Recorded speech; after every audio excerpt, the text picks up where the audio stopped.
So this is a follow-up video to the video I just made about the real analysis qualifier. What you're looking at is a stack of papers, scrap paper.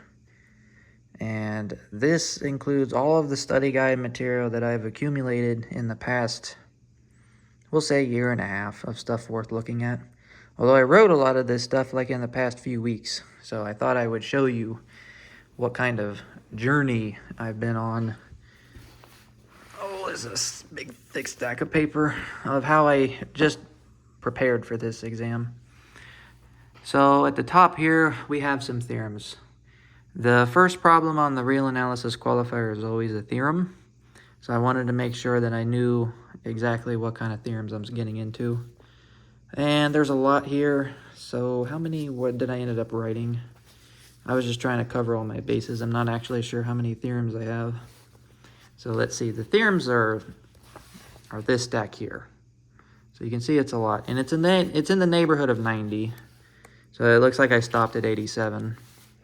So you can see just all the theorems. It's hard to do this with one hand, so apologize. So you can see the first one I've done is the classic Heine-Borel theorem. I got these from various textbooks. I think I read the Stein-Shikarchi book and the Royden book. I'm going to probably make a video about which books I like in analysis the most. Nested set theorem. Borel sigma algebra is the smallest sigma algebra containing all open sets. Anyway, they're stereotypical. They're not stereotypical, but the type of theorems that you see in an analysis textbook a lot, you have right there. So I did these. It took me a long time to do them, write all this up. And then imagine having to memorize all of these proofs. It's kind of insane, but it has to be done. One of these papers does not belong with this stack. Here, right here. Okay, so what's this stack? So where does this stack end, actually? This is probably the thickest stack I have. Extra thick. It's right here, so a very high production quality we have here. So what do I have here? This stack is just a bunch of problems. Various exercises and homework problems and previous qualifier problems. A lot of them are just like to get comfortable thinking about, weird functions and counterexamples to statements that you probably should be aware of when you're taking analysis qual. So you can see the problem here that's on top. You can read it for yourself. I'm not going to read it. I believe this was a homework problem, and I remember the guy from class that proved it at the board. We present homework problems in these graduate courses. And this one I didn't really understand. There's no way I would have been able to come up with this, probably. Not really my type of problem, to be honest with you. This one, not so much either. I don't like this one either. This one's kind of nasty too.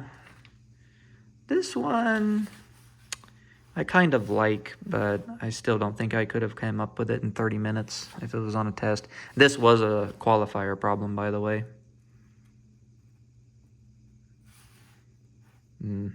Dominated convergence theorem.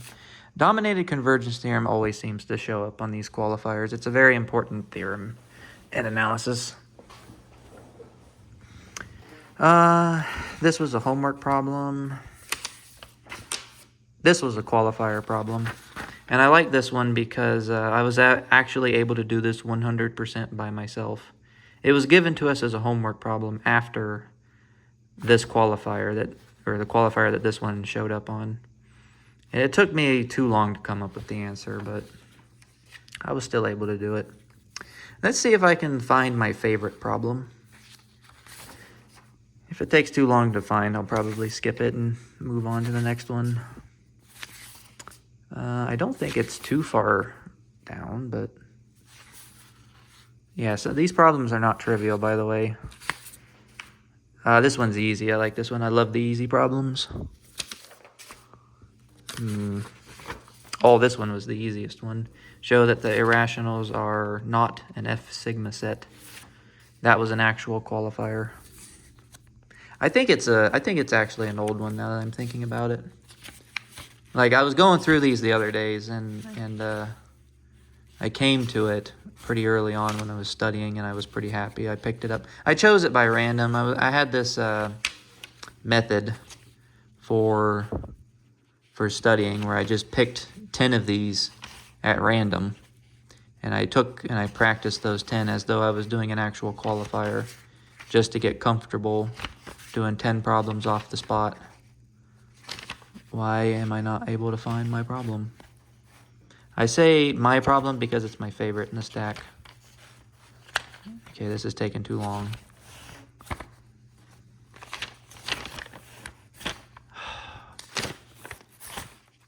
I remember taking it pretty early. A couple days ago. So it should be down here. If not, I'll just write it because I remember the statement.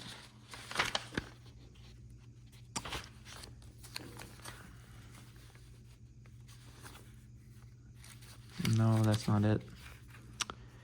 Oh gosh, darn it. Some of these problems are super scary. There's a debate about how much of this is useful to study. You would think that doing a lot of problems is necessary. Ooh, is this it? No, that's not it. Because, you know, obviously the more problems you do, the more capable you'll be during the tests, or at least that's the convention. But I was talking to a friend of mine in the graduate department who has passed their qualifiers. I'm just going to have to write this statement, aren't I? Oh, no, here, I found it. Just when I was about to give up. And she told me that she failed the first time she took it because she got pregnant, and then she was like on a maternity leave, so they allowed her to, you know, do her thing, take care of the kid until she could come back to school and you know, finish her program. So there was a break there where she wasn't doing maths to, you know, birth her child. And I don't know, maybe I shouldn't say all these things because people might figure out who I am. But anyway, she took it the second time she passed, and I was telling her about all the stuff that I was doing to prepare for the test, including, you know, doing these practice problems. And she thought it was strange that I was doing that. And I was like, why is that so strange? And she says, well, I mean, I gave my arguments, like, you need to do problems in order to, you know, have that knowledge, I guess, the experience of doing, you know, you learn guitar by playing the guitar. You don't read about the notes that need to be played in order to play a song. You have to actually do it. But she was like, she didn't, you know, do that when she prepared and passed it the second time. She explained that it just didn't help for some of the quals because the problems were too weird. Like, just look at the notes. And I kind of believed her because the first time I took the qual and failed, I didn't study the notes as much as I should have. I was really just doing problems. But I don't know if I agree with that now because the one I just took in the yellow folder over there, you know, this was all problem-solving skills I had. I didn't really look at my notes at all. So, I don't know, just kind of, I think at the end of the day, it's just luck. Sometimes, luck of the draw. You just get a good batch of problems. So this one from the stack of 90 or so problems is my favorite. Let M be a finite measure on E. Let rho of fg be the integral of the minimum over E of 1 or f minus g. You want to prove that fn converges to fn measure if and only if rho of fnf converges to 0 pointwise. It's my favorite problem because it's not highly trivial, but everything here makes sense when you work it out. You know, there's no big tricks here. It's like analysis the way it was supposed to be. Well, the way I think about analysis. Like, everything here is just natural for me. You know, there's just nothing here everything here just makes sense. And even if you don't know how to do this problem, if you just start playing around with it, everything falls into place. And that's why I like this problem so much. You can read it for yourself. I'm pretty sure it's right. But that's my favorite. So those were the hard problems. So there was a theorem, a bunch of hard problems. And then this stack that's stapled together, these are just stupid, simple exercises just to make sure that you remember how to do stuff, like prove that a convergent sequence is Cauchy. What else is here? Give a bijection between the interval 0, 1 to r. Prove that there's no surjection from a set to its power set. Give a function that's discontinuous on all of r. So the Dirichlet function is one of those. Some of these are a bit harder than others. Give an uncountable set with measure 0. So we got the Cantor set. What's this up here? Oh, I know what that is. It's nothing too special. Prove that if a set is countable, then its complement is dense. So we have that proof here. Some of these I found on the internet, just looking for nice counter examples and other examples. Give an example of converges in measure, but does not converge in L1. So here we have an example. Statements like this scare me when I do tests like that over there. Like I made some sort of claim like the exact opposite of what this says. I'm not sure. Normally there's something else that helps you along the way.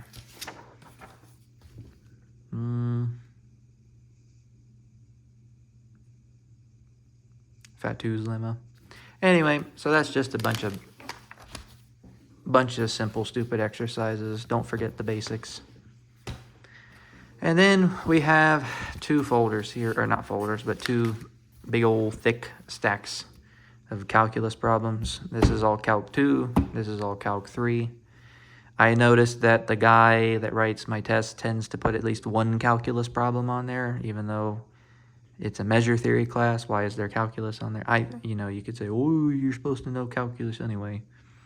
I believe that a measure theory qual should cover measure theory and just measure theory, but that's just me. So I decided to brush up on my calculus.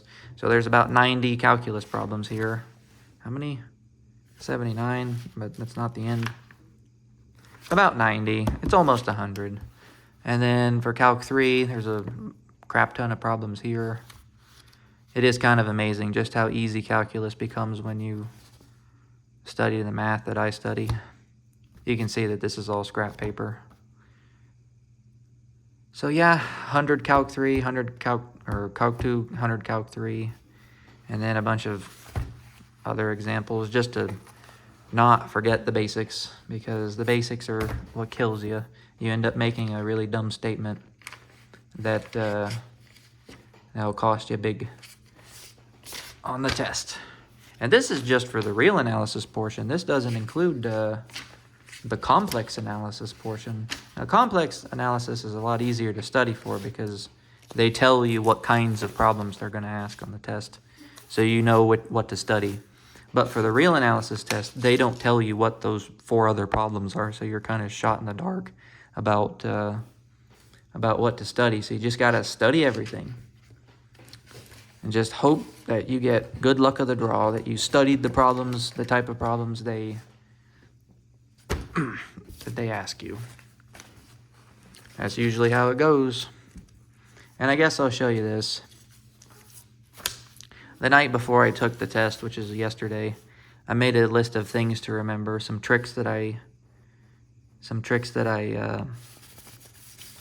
noticed throughout my studies of what to remember, like don't forget triangle inequality. This function is sometimes useful. Regularity showed up once. What else? Fatou's lemma, find an integrable majorant. Remember that you can define a measure as an integral or through an integral.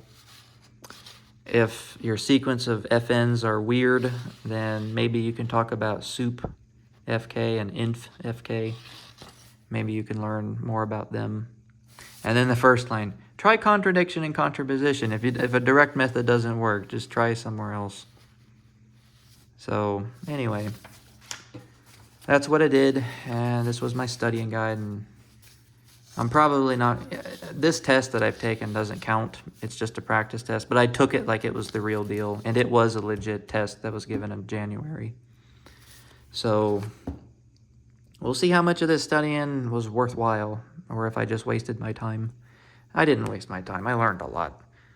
But it doesn't matter unless you can pass that stupid thing.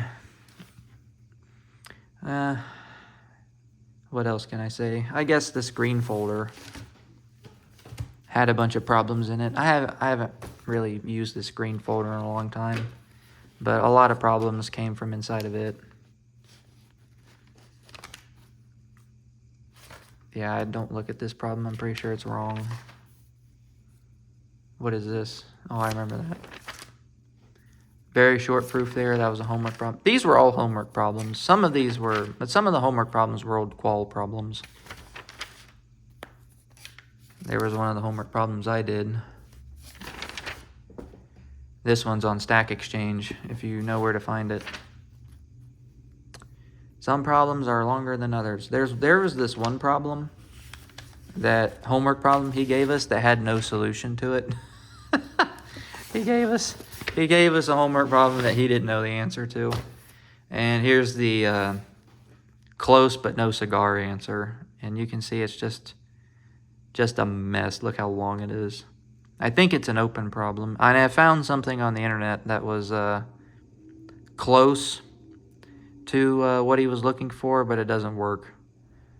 So what's the statement? The statement is, does there exist a metric space and a Borel measure on it, such that the measure of the space is 1, but for any x you can find a p or a rho, such that the measure of the ball is 0. So basically what they're saying is you cannot approximate the size of the metric space with balls. Well, okay, like you can find a family of balls where you cannot approximate the size of the metric space with these balls.